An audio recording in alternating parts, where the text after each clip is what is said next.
Hello नमस्कार साथियों, स्वागत है आप लोग सभी को ब्राइट फ्यूचर लाइव में। साथियों, आज की क्लास में हम लोग डिस्कस करेंगे एक most important topic atomic structure, जिस टॉपिक से 100 क्वेश्चन एग्जाम में बार बार पूछे जाते हैं, चाहे एग्जाम कोई सा भी हो। तो चलिए देखते हैं पहला क्वेश्चन क्या है। पहला क्वेश्चन है, परमाणु का आविष्कार किसने किया था।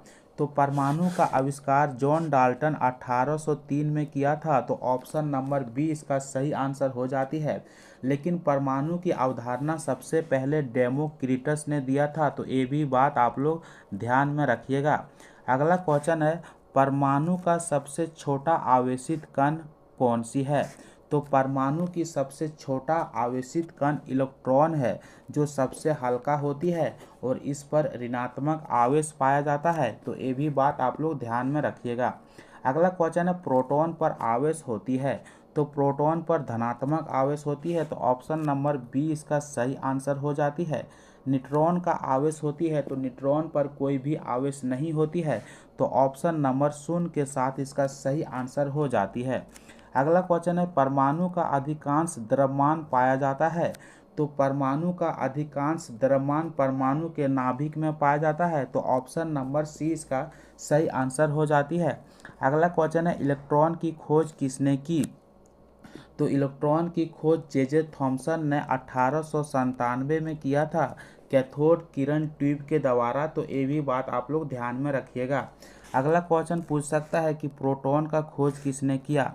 तो प्रोटॉन की खोज रदरफोर्ड ने 1919 में किया था, नाइट्रोजन पर अल्फा कणों की बमबारी करके। तो ये भी बात आप ध्यान में रखिएगा। अगला क्वेश्चन ये भी पूछ सकता है कि न्यूट्रॉन की खोज किसने किया। तो न्यूट्रॉन की खोज जेम्स चैडविक ने 1932 में किया था, बेरिलियम पर अल्फा कण का प्रयोग करके। तो ये भी बात आप ध्यान में रखिएगा। अगला क्वेश्चन है, परमाणु संख्या किसके बराबर होती है। तो परमाणु संख्या किसी तत्व के परमाणु में नाभिक मौजूद कुल प्रोटॉन की संख्या के बराबर होती है। तो ध्यान से समझिएगा कि परमाणु संख्या किसके बराबर होती है। तो परमाणु संख्या प्रोटॉन की संख्या के बराबर होती है, जो कि ऑप्शन नंबर सी में देखने को मिल रहा है। अगला क्वेश्चन है, द्रव्यमान संख्या बराबर होती है। तो द्रव्यमान संख्या हम लोग किसे कहते हैं। तो प्रोटॉन और न्यूट्रॉन की कुल संख्या को द्रव्यमान संख्या कहते हैं। तो ऑप्शन नंबर डी इसका सही आंसर हो जाती है। अगला क्वेश्चन है 9 नंबर का, हाइड्रोजन परमाणु में इलेक्ट्रॉन की संख्या कितनी होती है।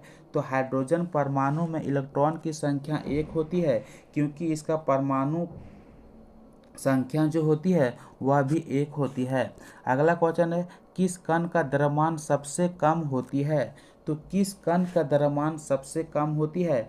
तो इलेक्ट्रॉन का द्रव्यमान सबसे कम होती है। इसका द्रव्यमान लगभग कितनी होती है। तो 9.11 इंटू 10⁻⁻31 किलोग्राम होती है। तो आप लोग ध्यान में रखिएगा। अगला क्वेश्चन है, परमाणु विद्युत रूप से क्यों उदासीन होती है। तो परमाणु विद्युत रूप से क्यों उदासीन होती है। तो इसका कारण ये होती है कि प्रोटॉन और इलेक्ट्रॉन की संख्या बराबर होती है। तो इसलिए ऑप्शन नंबर जो होगी प्रोटॉन और इलेक्ट्रॉन, यानी कि ऑप्शन नंबर डी इसका सही आंसर हो जाती है। क्योंकि परमाणु विद्युत रूप से क्यों उदासीन होता है। तो धनावेशित प्रोटॉन और ऋणावेशित इलेक्ट्रॉन की संख्या बराबर होती है, इसलिए परमाणु विद्युत रूप से उदासीन होती है। तो ये भी बात आप लोग ध्यान में रखिएगा। अगला क्वेश्चन है, अणु क्या है। तो अणु 2 या 2 से अधिक परमाणु का समूह है। तो ऑप्शन नंबर डी इसका सही आंसर हो जाती है। क्वेश्चन डायरेक्ट पूछ लिया जाता है कि अणु क्या है। तो 2 या 2 से अधिक परमाणु का समूह है। तो ऑप्शन नंबर डी इसका सही आंसर हो जाती है। अगला क्वेश्चन है, जल क्या है। तो जल एक प्रकार की यौगिक है। तो ऑप्शन नंबर डी इसका सही आंसर हो जाएगी। लेकिन एक बात यहाँ ध्यान दीजिएगा कि यौगिक के साथ साथ ऑप्शन में यहाँ अणु भी दिया गया है। तो आधुनिक परिभाषा के अनुसार यौगिक को अणु भी कहा जाता है। तो इसलिए आंसर जो होगा सो यहाँ ऑप्शन नंबर सी होगा, यानी कि अणु इसका करेक्ट आंसर हो जाता है। अगला क्वेश्चन है, समस्थानिक होते हैं। तो समस्थानिक में क्या होते हैं, तो प्रोटॉन की संख्या समान होती है लेकिन द्रव्यमान संख्या अलग अलग होती है। तो ऑप्शन नंबर बी इसका सही आंसर हो जाती है। प्रोटॉन की संख्या यानी प्रोटॉन बराबर परमाणु संख्या होती है, तो प्रोटॉन की संख्या समान होती है लेकिन द्रव्यमान संख्या अलग अलग होती है।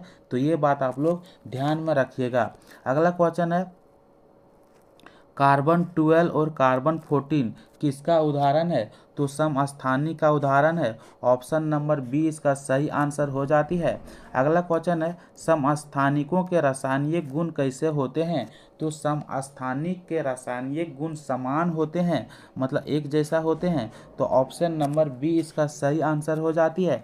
अगला क्वेश्चन है, समस्थानिकों के भौतिक गुण क्यों भिन्न होते हैं, यानी कि समस्थानिकों का भौतिक गुण अलग अलग क्यों होते हैं, तो अलग अलग न्यूट्रॉन की संख्या होती है इसलिए होती है।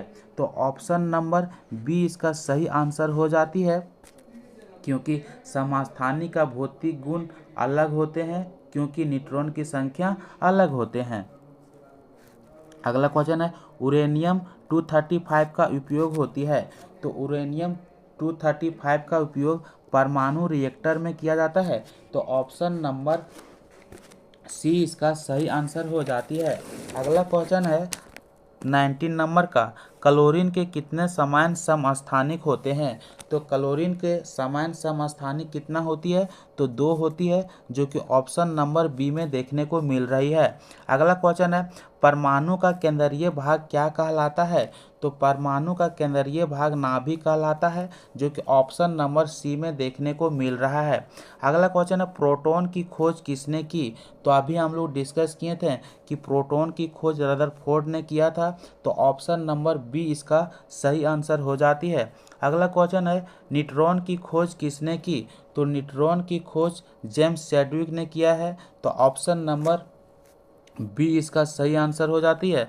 अगला क्वेश्चन है, इलेक्ट्रॉन परमाणु में कहाँ पाया जाता है, परमाणु के नाभिक के बाहर ऊर्जा स्तर आतो कक्षा में पाया जाता है। तो ध्यान रखिएगा, क्वेश्चन पूछा जाता है कि इलेक्ट्रॉन परमाणु में कहाँ पाया जाता है, तो इलेक्ट्रॉन परमाणु के बाहर जैसे कि ऊर्जा स्तर या कक्षा में पाया जाता है। तो ऑप्शन नंबर बी इसका सही आंसर हो जाती है। अगला क्वेश्चन है, परमाणु संख्या 11 किस तत्व की होती है, तो परमाणु संख्या 11 सोडियम की होती है। इस टाइप का भी क्वेश्चन पूछ लिया जाता है। पोटेशियम का कितना होता है, तो पोटेशियम का 19 होता है। कैल्शियम का कितना होता है, तो 20 होता है। और मैग्नीशियम का कितना होता है, तो 12 होती है। ये भी बात आप लोग ध्यान रखिएगा। यदि किसी तत्व की परमाणु संख्या 17 है तो इलेक्ट्रॉन की संख्या कितनी होगी, तो यदि किसी तत्व की परमाणु संख्या 17 है तो इलेक्ट्रॉन की संख्या भी 17 होगी। आप लोग ध्यान रखिएगा, क्योंकि प्रोटॉन की संख्या और इलेक्ट्रॉन की संख्या बराबर होती है। अब तो ये भी बात आप लोग ध्यान में रखिएगा। अगला क्वेश्चन है, अणु स्वतंत्र रूप से अस्तित्व में रहता है, यह कथन सही है कि गलत है। तो हम लोग सभी जानते हैं, पीछे क्लास में डिस्कस भी किए थे कि अणु जो है पदार्थ का सबसे छोटा कण है जो स्वतंत्र अवस्था में रह सकता है। तो ऑप्शन नंबर बी इसका सही आंसर हो जाती है। अगला क्वेश्चन है, द्रव्यमान संख्या 23 और परमाणु संख्या 11, तो न्यूट्रॉन की संख्या क्या होगी, तो द्रव्यमान संख्या 23 दिया है और परमाणु संख्या 11 दिया है। न्यूट्रॉन की संख्या आपको निकालने बोल रहा है, तो न्यूट्रॉन की संख्या को हम लोग डिनोट करते हैं एन से।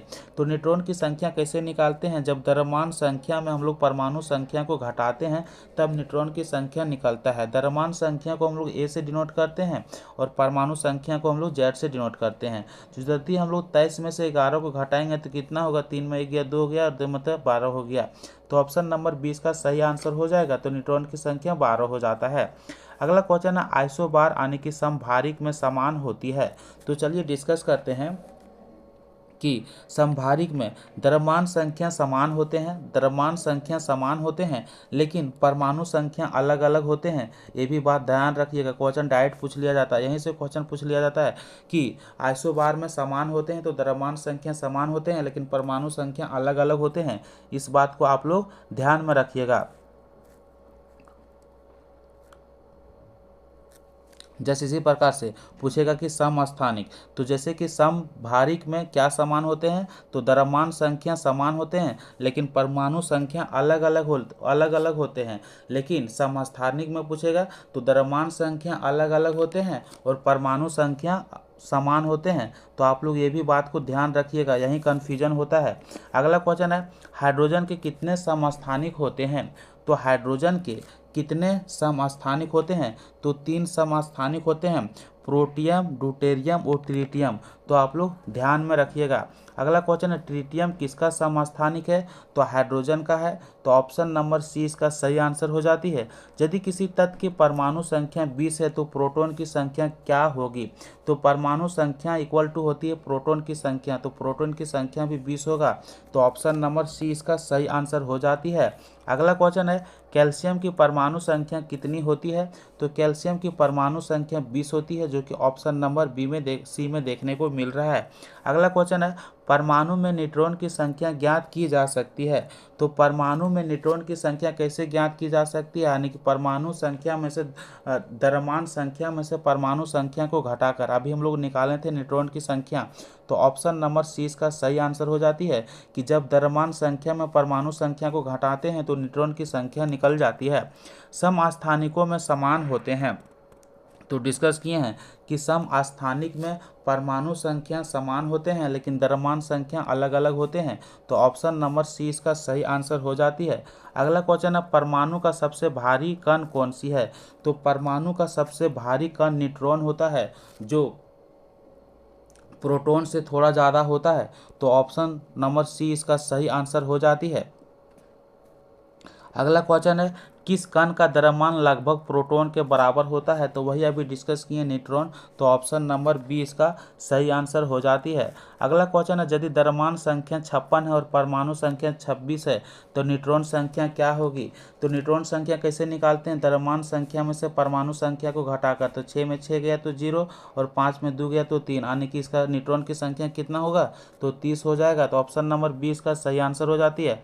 अगला क्वेश्चन है, समभारिक में समान होती है, यानी कि समभारिक में समान होती है तो द्रव्यमान संख्या समान होती है। तो ऑप्शन नंबर डी इसका सही आंसर हो जाती है। अगला क्वेश्चन है, समनाभिक यानी आइसोटोन में समान होती है। तो आइसोटोन में न्यूट्रॉन की संख्या समान होती है, जो कि ऑप्शन नंबर बी में देखने को मिल रहा है। अगला क्वेश्चन है, परमाणु का नाभिक खोजा गया था।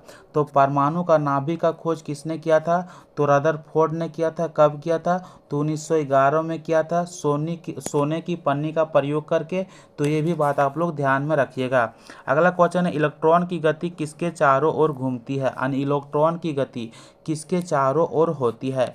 तो इलेक्ट्रॉन की गति परमाणु के नाभिक के चारों ओर होती है। तो परमाणु को क्या कहते हैं, प्रोटॉन। तो ऑप्शन नंबर सी इसका सही आंसर हो जाती है। अगला क्वेश्चन है 42 नंबर का, न्यूट्रॉन की खोज किस वर्ष में हुई थी। तो न्यूट्रॉन की खोज 1932 में हुआ था। तो ऑप्शन नंबर डी इसका सही आंसर हो जाती है। अगला क्वेश्चन है, समस्थानिकों का उपयोग किया जाता है। तो समस्थानिकों का उपयोग खाद्य संरक्षण में, चिकित्सा में, परमाणु रिएक्टर सभी में किया जाता है। तो ऑप्शन नंबर डी इसका सही आंसर हो जाती है। यदि किसी परमाणु में इलेक्ट्रॉन 13 है तो परमाणु की संख्या कितना होगा, तो 13 ही होगा। तो ऑप्शन नंबर सी इसका सही आंसर हो जाता है, क्योंकि इसका थ्योरी हम लोग पीछे डिस्कस किए हैं। अगला क्वेश्चन है, बोहर का परमाणु मॉडल संबंधित है। तो बोहर का परमाणु मॉडल परमाणु संरचना और हाइड्रोजन स्पेक्ट्रम से संबंधित है, जो बताता है कि इलेक्ट्रॉन ऊर्जा कक्षा में नाभिक के चारों ओर घूमता है। तो ऑप्शन नंबर बी इसका सही आंसर हो जाती है। यदि यह वीडियो आप लोग के लिए हेल्पफुल रही होगी तो प्लीज़ मेरे चैनल को सब्सक्राइब कर लीजिएगा।